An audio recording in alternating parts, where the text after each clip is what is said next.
सो क्या होगा अगर एमवी बंटाई हमें as a contestant Bigg Boss में देखने को मिलते हैं। एमवी बंटाई ने रिसेंटली बादशाह और एमसी स्टैन को साथ में डिस किया था।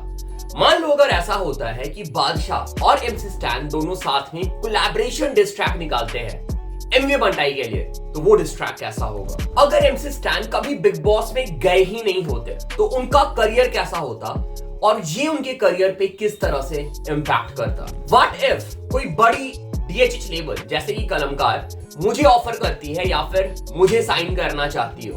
ओके, सो मुझे पता है कि तुम लोगों ने ऑलरेडी ये सोचना स्टार्ट कर दिया होगा कि मैं ये अजीबोगरीब सवाल क्यों पूछ रहा हूं। मैं इसलिए पूछ रहा हूं क्योंकि this is what if series part 3। What if? और ये व्हाट इफ थ्योरी जो मैंने अभी तुम लोगों को बताया, ये मेरी थ्योरीज नहीं है। मैंने इंस्टाग्राम पे एक स्टोरी डाली थी और वहां पे तुम लोगों ने ये थ्योरीज मेरे को लाके दी है। सो हम डिस्कस करेंगे अगर ये व्हाट इफ थ्योरी सच हो जाती है तो क्या होगा। इसके पहले हम लोगों ने 2 व्हाट इफ थ्योरी का वीडियो कवर किया है और उस वीडियो में तुम लोगों ने अच्छा रिस्पांस दिखाया था, तो मैंने सोचा कि क्यों ना एक और वीडियो करते हैं। Here we go. हमेशा की तरह अगेन एक क्रेजी वीडियो होने वाला है, एंटरटेनिंग वीडियो होने वाला है। फॉर श्योर कुछ सीख के जाओगे, एंटरटेन होके जाओगे। वीडियो को लास्ट तक देखना, बिल्कुल भी स्किप मत करना। आगे हम बढ़ेंगे वीडियो में, उसके पहले I have something really interesting, इनको बिल्कुल भी मिस मत करना और फिर हम वीडियो कंटिन्यू करते हैं। जैसे तुम लोग को ऑलरेडी पता होगा, मैंने और ग्राफी ने मिलकर कोलैबोरेशन किया है और हम लेके आए हैं तुम लोग के लिए एक म्यूजिक प्रोडक्शन का कोर्स, जहां पे तुम लोग को 30+ वीडियोस देखने को मिलेंगे। अगर तुम म्यूजिक प्रोडक्शन सीखना चाहते हो, तुम लोगों ने कभी कोई भी DAW ओपन नहीं किया है, तुम्हें कोई म्यूजिक प्ले करना नहीं आता है, म्यूजिक इंस्ट्रूमेंट प्ले करना नहीं आता है, फिर भी तुम ये कोर्स ज्वाइन कर सकते हो। यहाँ पे ऑलरेडी 200+ स्टूडेंट्स ज्वाइन है। डेली वहां पे वो लोग लेक्चर्स अटेंड कर रहे हैं और म्यूजिक प्रोडक्शन सीख रहे हैं। तुम लोग यहाँ पे beat production, mixing, mastering, sound designing, सब कुछ, वोकल प्रोसेसिंग, कैसे अपने ऑडियो को रिकॉर्ड करना है, कैसे गाना बनाना है, सब कुछ सिखाया जाएगा। अगर तुम म्यूजिक प्रोडक्शन की दुनिया में कदम रखना चाहते हो, अपनी जर्नी स्टार्ट करना चाहते हो, ये तुम्हारे लिए बेस्ट प्लेटफॉर्म हो सकता है। कोर्स कंप्लीट होने के बाद तुम्हें एक सर्टिफिकेशन भी दिया जाएगा। ग्रैब कर लो ये अपॉर्चुनिटी, हो सकता है बाद में तुम लोग को ना मिले।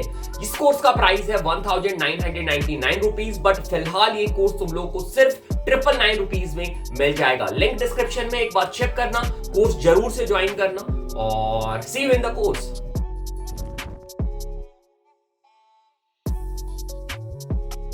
ओके, स्टार्ट करते हैं अपनी पहली व्हाट इफ थ्योरी से। क्या होता अगर हमें Emiway Bantai as a contestant Bigg Boss में देखने को मिलते। रिसेंटली एमवी बंटाई हमें as a guest Bigg Boss OTT में देखने को मिले हैं और बीच में ऐसे रूमर्स भी फैल रहे थे कि एमवी बंटाई हमें एक और रियलिटी शो जिसका नाम है लॉकअप, उसमें देखने को मिलने वाले हैं। और बहुत हद तक एमवी बंटाई के जो फैंस हैं वो इस न्यूज से बहुत ज्यादा एक्साइटेड हो गए थे। मैं भी बहुत ज्यादा एक्साइटेड हो गया था क्योंकि जब से एमसी स्टैन बिग बॉस में आए हैं और उन्होंने बिग बॉस जीता है ना कहीं चाहते हैं कि हमें फिर से कोई रैपर या फिर कोई DHH आर्टिस्ट ऐसे रियलिटी शो में देखने को मिले। चलो हम लोग आ जाते हैं पॉइंट पे।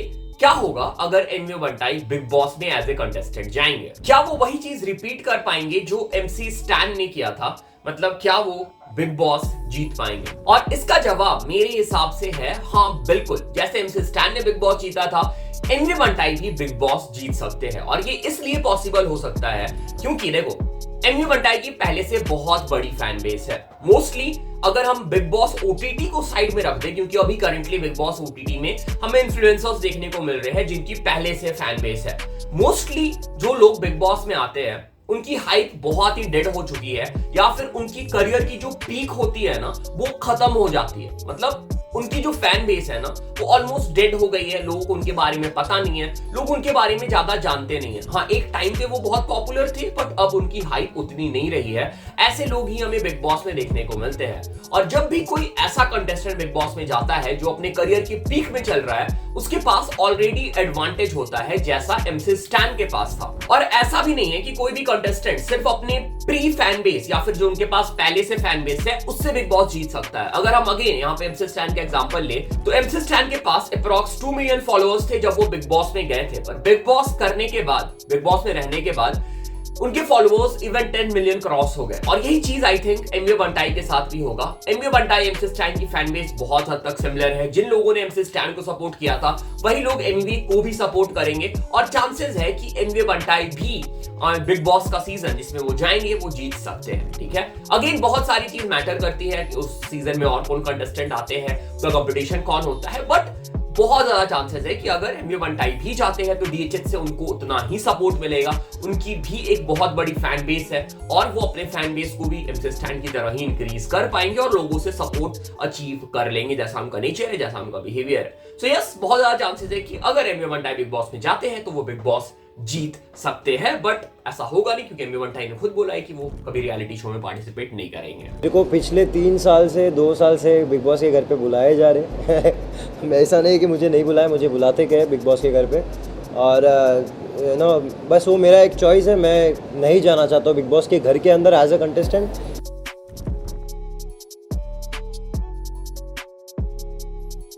ओके, चलते हैं अपने हम अगली व्हाट इफ थ्योरी में। What if MC stand and बादशाह टुगेदर ड्रॉप और डिस ट्रैक फॉर एमवे बंटाई। सो तुम लोगों को पता होगा रिसेंटली एमवे ने बादशाह और एमसी स्टैन को अपने एक ट्रैक में डिस किया था जिसका नाम है king of Indian hip hop.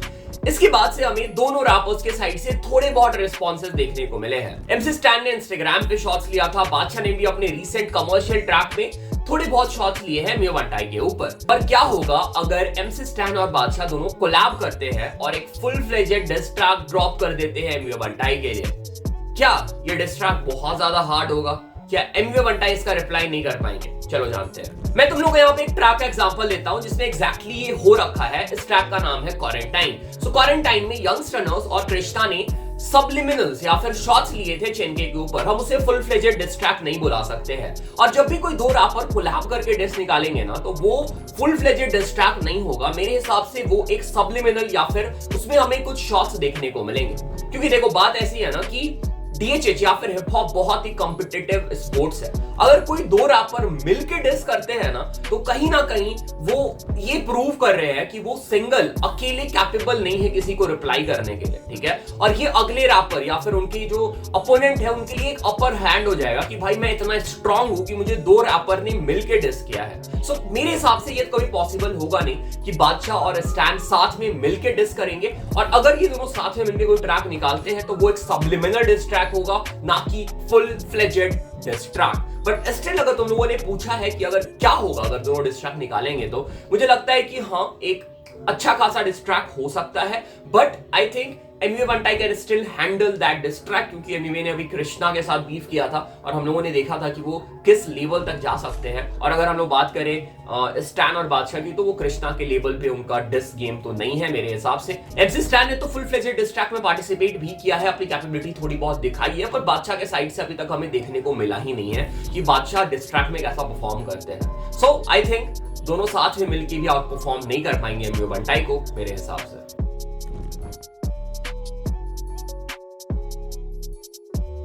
Okay, चलते हैं अपने थर्ड व्हाट इफ थ्योरी पे। What if MC Stan never went to Bigg Boss? तो जब एमसी स्टैन बिग बॉस में गए लोगों ने एक्सपेक्ट नहीं किया था डीएचएच को छोड़ के कि वो बिग बॉस जीतेंगे, पर वो बिग बॉस जीत गए और उनको एक बहुत बड़ा फैन बेस मिला। बट वो फैन बेस उनके साथ ज्यादा टाइम तक नहीं रहा और अब ऐसा लग रहा है कि एमसी स्टैन अपने पुराने फैन बेस के साथ ही बचे हुए हैं। एमसी स्टैन को बहुत ज्यादा ट्रोल भी किया जाता है और एमसी स्टैन की म्यूजिक अब बहुत लोगों तक पहुंच गई है, बिल्कुल ही मास ऑडियंस तक पहुंच गई है, पैन इंडिया में पहुंच गई है। और एमसी स्टैन की म्यूजिक बहुत ही ज्यादा सब्जेक्टिव है। पहले वही लोग एमसी स्टैन को सुनते थे जो उनकी म्यूजिक को पसंद करते थे या फिर जो MC stand kind of music genre सुनते थे, बट अब एमसी स्टैन को हर बंदा सुनता है तो एमसी स्टैन को बहुत ज्यादा क्रिटिसाइज भी किया जाता है और एमसी स्टैन की क्रिटिक बहुत बढ़ गए हैं। जिसको देखो वो एमसी स्टैन को छपरी बुला के चला जाता है। एमसी स्टैन की जो इमेज है, एमसी स्टैन की जो लो की पर्सनालिटी थी वो भी अब चेंज हो गई है। हम लोगों ने एमसी स्टैन को कभी भी इतना ज्यादा कैमरा पे नहीं देखा है। मतलब जो बंदा इंस्टाग्राम लाइव नहीं करता था उस बंदे को हम लोगों ने 24 घंटे बिग बॉस हाउस में देखा है।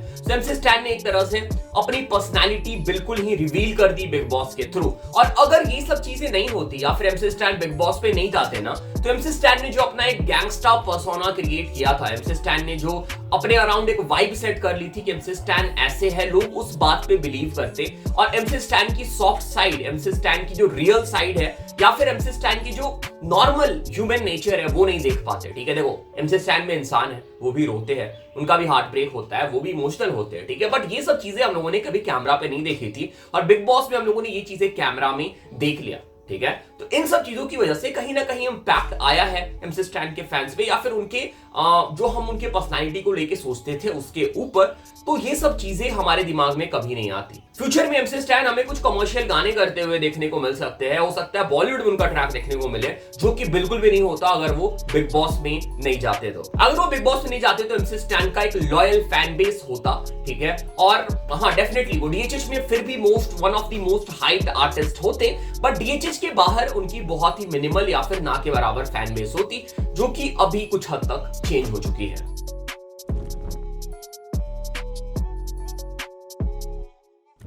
ओके, चलते अपने अगले व्हाट इफ थ्योरी पे, और ये बहुत इंटरेस्टिंग व्हाट इफ थ्योरी लगा मेरे को।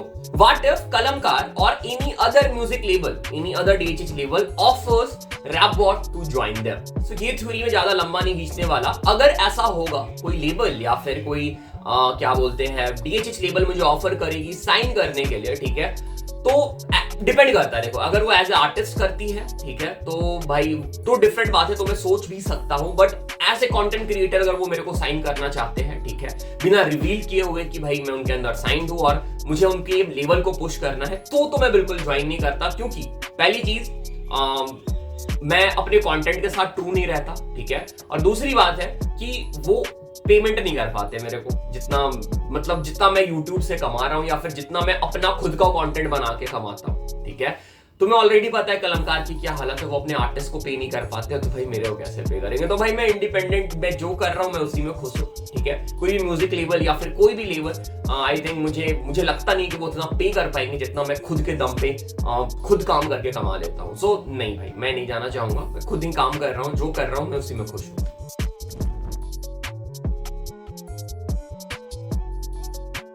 ओके, आ जाते हैं अपने हम लास्ट व्हाट इफ थ्योरी पे, ठीक है। और भी थ्योरीज थी बट ज्यादातर थ्योरी जो थी ना वो रिपीटेड थी, मैंने कवर कर रखा है पिछले 2 पार्ट में, ठीक है। और ये थ्योरी है what if we see a movie like Gully Boy again in Bollywood. So Gully Boy was a big hit, और अभी तक मैं सरप्राइज्ड हूं कि गली बॉय हिट होने के बाद भी हिप हॉप पे या फिर देसी हिप हॉप पे कोई दूसरी मूवी देखने को क्यों नहीं मिली है। हो सकता है फ्यूचर में हमें बहुत जल्द ऐसी मूवी देखने को मिलेगी, और अगर ऐसा होता है ना, जैसा गली बॉय ने हेल्प किया था देसी हिप हॉप को ग्रो करने में, रैप म्यूजिक को ग्रो करने में, ठीक है, अगेन वो चीज होगा। और जो हमारे रैपर्स है, फॉर एग्जांपल रैपर्स जैसे कि एमवी बंटाई, डिवाइन, रफ्तार, कृष्णा, हमें ये सब उस मूवी में काम करते हुए नजर आएंगे, जैसा एग्जैक्टली गली बॉय में हुआ था। जो इंडस्ट्री के या फिर देसी हिप हॉप के अंडरग्राउंड सीन से भी जो पॉपुलर रैपर्स थे वो हमें काम करते हुए नजर आए थे। सो अगर ऐसा होता है, ये डीएचएच को यूनाइट ही करेगा और हमारे लिए बहुत ही बेनिफिशियल होगा, एंड ये बहुत जल्द होने वाला है। ओके, तो दिस वाज इट। ये थे डीएचएच के कुछ व्हाट इफ थ्योरीज। तुम बताना तुम्हें ये थ्योरीज कैसे लगे, और तुम्हारे पास कोई और इंटरेस्टिंग थ्योरी है तो प्लीज कमेंट कर दो नीचे। हो सकता है कि जो अगला पार्ट में बनाऊं उसमें मैं इन थ्योरीज को ऐड कर दूं। बाकी this was it, this was the video. Thanks for watching the video, thanks for all the love, all the support. बाकी चैनल पे पहली बार आए तो सब्सक्राइब कर लो, सपोर्ट करो, प्यार दिखाओ। इंस्टाग्राम पे फॉलो कर सकते हो, डिस्कॉर्ड ज्वाइन कर सकते हो, अगर मेरा कोर्स ज्वाइन करना चाहते हो वो कर सकते हो, लिंक डिस्क्रिप्शन में है। और अगर तुम क्लोथिंग बाय करना चाहते हो वो कर सकते हो, साइड चेन से, लिंक डिस्क्रिप्शन में है। Thanks for watching the video, thanks again, thanks a lot.